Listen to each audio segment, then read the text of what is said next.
Moon of the Spider by Richard A. Knaak.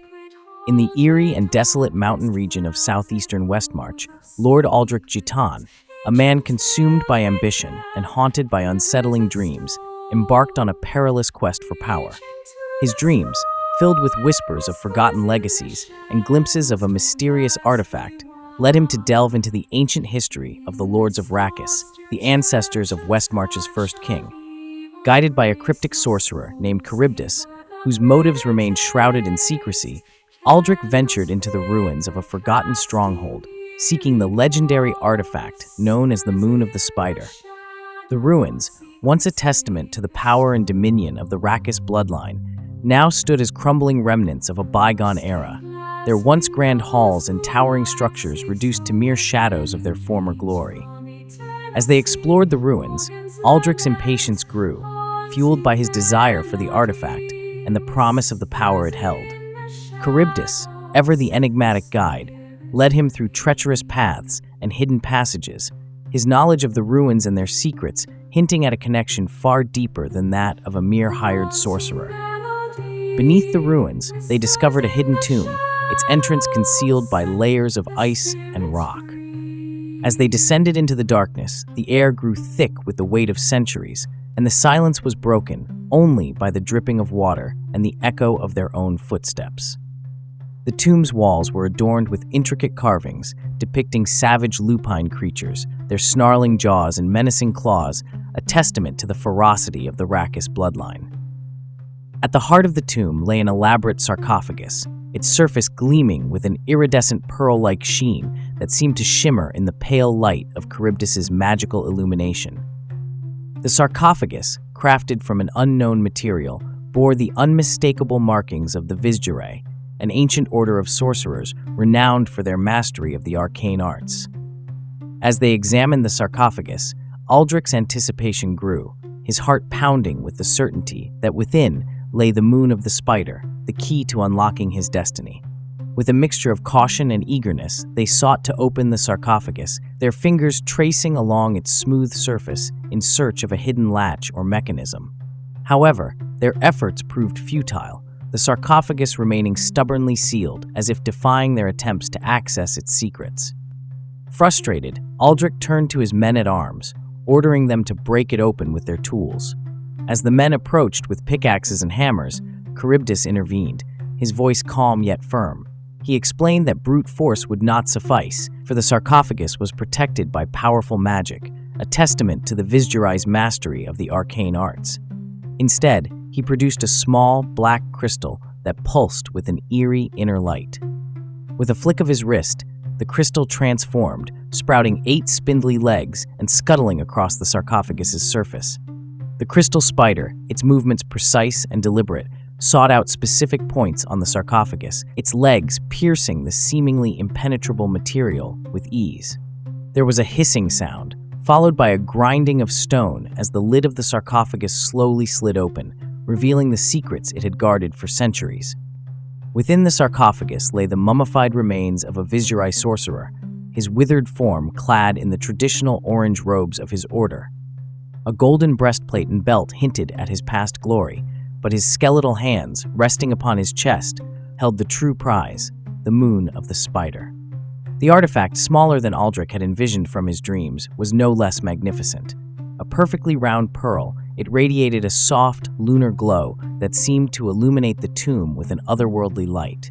The 8 ebony streaks that crisscrossed its surface, like the legs of a spider, gave the artifact its name and hinted at the dark power it contained. Aldric, his eyes gleaming with avarice, reached out to claim the Moon of the Spider, but Karybdus once again stopped him. He warned the nobleman that taking from the dead was a dangerous act, one that could have unforeseen consequences. However, Aldric, consumed by his desire for power, ignored the necromancer's warnings and ordered one of his men to retrieve the artifact. As the man reached into the sarcophagus, his fingers brushing against those of the dead Vizjerei, a surge of dark energy erupted, enveloping both figures in a sickly green glow. The man screamed in agony as his life force was drained away, his body withering and collapsing into a pile of dust. In that same instant, the mummified sorcerer sat up, his eyes glowing with malevolent energy, his skeletal form animated by the stolen life force. Karybdus, his expression unchanging, reacted swiftly. With a flick of his wrist, he hurled his bone-white dagger at the undead sorcerer, the blade sinking into the creature's forehead with a sickening thud. The undead Vizjerei let out a rasping gasp and crumbled to ash, his malevolent presence extinguished. With the immediate threat neutralized, Aldric eagerly claimed the moon of the spider, its smooth surface cool against his palm, its power thrumming through his veins. Karybdus, his motives still unclear, reminded Aldric that this was only the first step in their journey. They had much to do to prepare for the Convergence and the unleashing of Astroga upon the world. Meanwhile, in the heart of Westmarch, Zayl, the necromancer, found himself drawn into the city's labyrinthine streets, seeking answers to the mysterious call that had brought him across the Twin Seas. His path led him to the Inn of the Black Ram, a disreputable establishment frequented by the city's underbelly and those seeking anonymity. As he entered the dimly lit tavern, the air thick with the smell of stale ale and sweat, Zayl's presence drew curious glances and hushed whispers. His dark cloak and the silver symbols adorning it marked him as an outsider, a necromancer, a practitioner of forbidden arts. In a secluded corner booth, Zayl encountered Lady Salene Nesardo, a noblewoman whose beauty and grace stood out amidst the tavern's grime. Her emerald eyes, filled with a mixture of anxiety and determination, held Zayl's gaze, and he sensed a connection to her, a shared destiny that drew them together. Salene, desperate for help, revealed her plight. Her husband, Riordan Nesardo, had died under mysterious circumstances, leaving behind a web of deceit and treachery that threatened to strip her of her family's legacy. Lord Aldric Jitan, a ruthless and ambitious nobleman, had presented documents claiming ownership of the Nesardo estate, citing a debt incurred by Riordan. Salene, convinced of her husband's integrity and the document's fraudulent nature, refused to surrender her home and her family's legacy. She had sought the aid of the Zakarum Church, but their rigid doctrines and suspicion of necromancy offered little solace. In desperation, she turned to Zayl, hoping that his unique abilities could shed light on the truth and help her reclaim what was rightfully hers. Zayl, sensing a connection to his own mysterious calling and intrigued by the dark forces swirling around the House of Nesardo, agreed to help. He recognized the name of Lord Jitan from his research into the history of the Lords of Rakkis and suspected a connection to the moon of the spider and the approaching Convergence. With a sense of foreboding, Zayl accepted Salene's request, knowing that their fates were now intertwined and that the battle against the darkness had begun. As Zayl delved deeper into the secrets of House Nesardo, he encountered a collective of souls, the spirits of Salene's ancestors, trapped in a state of perpetual reliving of their past lives. These shades, unaware of their deaths and the passage of time, existed in a dreamlike state within the very walls of the house, their presence a testament to the ancient powers that bound them to their ancestral home. Among the myriad souls, Zayl searched for Riordan's shade, hoping to glean information about the events leading to his death and the fraudulent documents. However, to his surprise and growing unease, Riordan's presence was strangely absent. The necromancer probed deeper, his senses reaching into the depths of the netherworld, but still he found no trace of Salene's husband. As Zayl's frustration grew, he inadvertently disturbed the delicate balance that held the shades in their timeless existence. Their blissful ignorance shattered, the souls transformed into horrific, decaying figures, their eyes filled with despair, anger, and the realization of their own demise. The once peaceful collective became a cacophony of screams and wails, their anguish echoing through the halls of the house and threatening to unravel the very fabric of the netherworld. Zayl, realizing the danger he had unleashed, retreated from the netherworld, his mind reeling from the experience and the unsettling knowledge that House Nesardo held secrets far darker than he had initially imagined.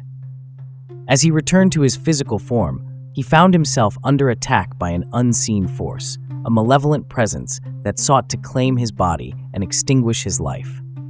The necromancer's will, strengthened by years of training and his unwavering dedication to the balance, prevailed, and the intruder vanished as quickly as it had appeared.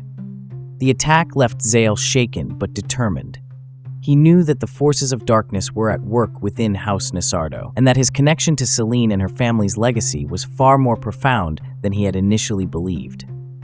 With the Convergence approaching, and the threat of Astrago's return looming over Westmarch, Zayl prepared to confront the darkness, knowing that the fate of the kingdom, and perhaps the world, rested on his shoulders.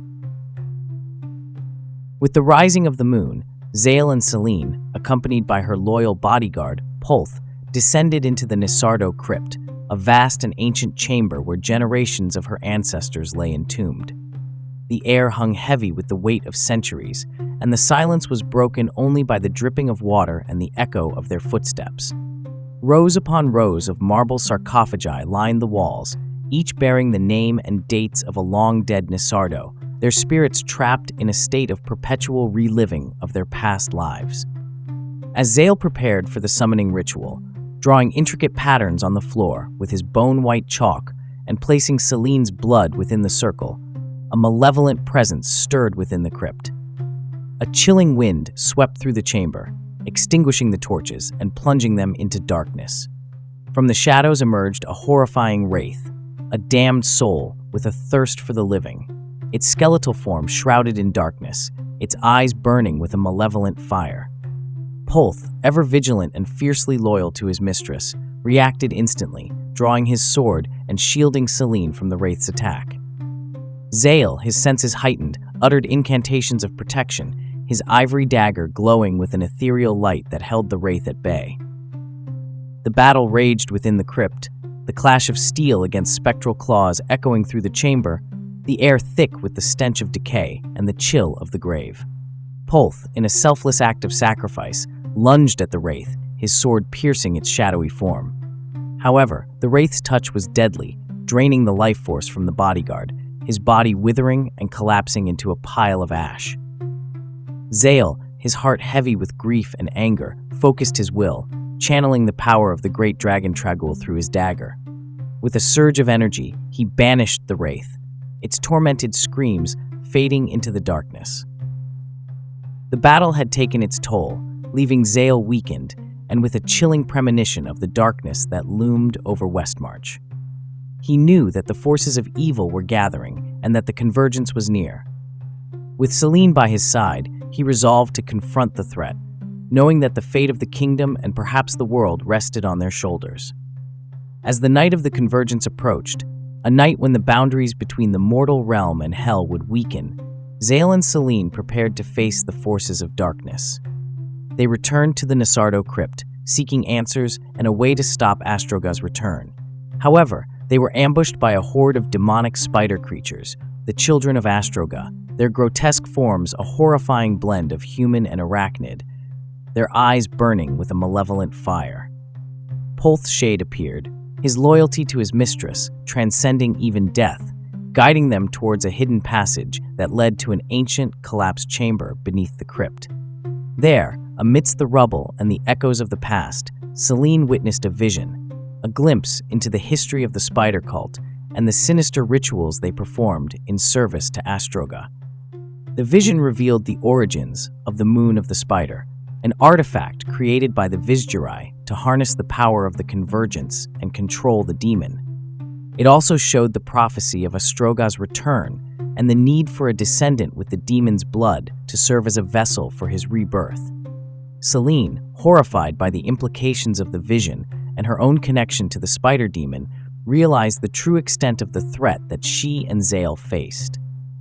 As they emerged from the collapsed chamber, they found themselves surrounded by Karybdus and his demonic minions. The necromancer, his motives now clear, revealed his plan to restore balance to the world by unleashing Astrago and his forces upon Westmarch, tipping the scales towards darkness to counter the perceived dominance of light. Zayl, disgusted by Karybdus's twisted logic and his betrayal of their order's principles, refused to join him, vowing to protect Salene and stop Astrago's return at any cost. A fierce battle ensued within the ancient temple, with Zayl and Sardak, armed with enchanted weapons, fighting side by side against the demonic horde.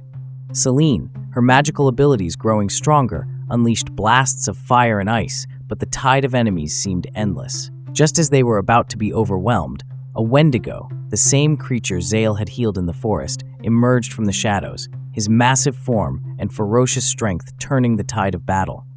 The Wendigo, guided by an unknown force, protected Zayl and Salene, his loyalty unwavering despite the chaos that surrounded them. As the battle raged, Karybdus, his powers amplified by the approaching convergence, attempted to capture Salene, intending to use her as a sacrifice to complete Astroga's rebirth. Zayl, his strength waning, summoned the spirit of the fallen Wendigo, a skeletal behemoth with wings of ether, to confront Karybdus. The bone spirit tore through the necromancer's defenses, extracting a portion of his soul and leaving him weakened. With time running out and the moon of the spider nearing its full phase, Astroga, using the weakened boundaries between realms, began to manifest his true form within the body of Aldric Jitan. Zayl, realizing that the demon sought to possess him as a more powerful host, resisted with all his might, his will the only barrier between him and oblivion. Salene, armed with the sacrificial dagger and empowered by the medallion she had taken from Justinian, attempted to slay Astroga, but her attack, though causing the demon pain, failed to destroy him. As Astroga's monstrous form emerged from Jitan's body, his multiple eyes fixed upon Zayl with hunger and anticipation. Just as Astroga was about to possess Zayl, Karybdus, his face contorted with rage and desperation, intervened. He demanded the sacrificial dagger, believing he could still salvage his plan and restore balance to the world. Zayl, seeing through Karybdus's madness, refused, instead using the dagger and his remaining strength to open a portal back to the demon realm. A swirling vortex of darkness that beckoned Astroga and his minions. As the portal widened, the temple began to collapse around them. Zayl, exhausted and near death, clung to the moon of the spider, using his last spell to summon the spirits of the Vizjerei sorcerers who had originally imprisoned Astroga. He commanded them to take the artifact and bury it in the deepest, most obscure depths of the world, ensuring that the demon would never again threaten the mortal plane. The Vizjerei spirits obeyed, disappearing with the moon of the spider as the temple crumbled around them. Zayl collapsed, his body broken and his spirit spent, believing that Salene had perished in the chaos. However, to his surprise and relief, he heard her voice calling his name. Salene, having survived the ordeal, had found him amidst the ruins, and together they emerged from the collapsed temple, leaving behind the remnants of a nightmare that had nearly consumed them both. As they stumbled through the forest, they were met by General Torian and his remaining soldiers, who had witnessed the sudden demise of the spider horde and the miraculous salvation of Westmarch. Salene explained the events that had transpired, revealing the truth about Karybdus, Lord Jitan, and the demonic threat that had been averted. Torian, his initial distrust of Zayl replaced by gratitude and respect, offered them sanctuary and protection within the city. With the immediate threat gone and the city slowly recovering from the night of terror, Zayl prepared to depart Westmarch, his calling drawing him towards other disturbances in the balance. Salene, her life forever changed by her experiences, pleaded with him to stay, but Zayl knew that his duty lay elsewhere. He bid farewell to Salene, their connection forged in shared experiences and a mutual respect that transcended their different paths. As Zayl rode out of Westmarch, he carried with him the memories of the battles he had fought, the sacrifices that had been made, and the unwavering determination to continue his role as a guardian of the balance. The world remained a dangerous place, forever threatened by the forces of darkness, but Zayl knew that he was not alone in his fight. He had found allies in unexpected places, a noblewoman with a hidden gift, a loyal bodyguard who had given his life in service, and even a Wendigo, a creature of the wild whose heart had been touched by compassion. And as he journeyed on, Zayl could not help but wonder if their paths would cross again, for the balance was a delicate thing, forever in flux, and the battle against the darkness never truly ended. If you enjoyed this summary, please consider subscribing to the channel.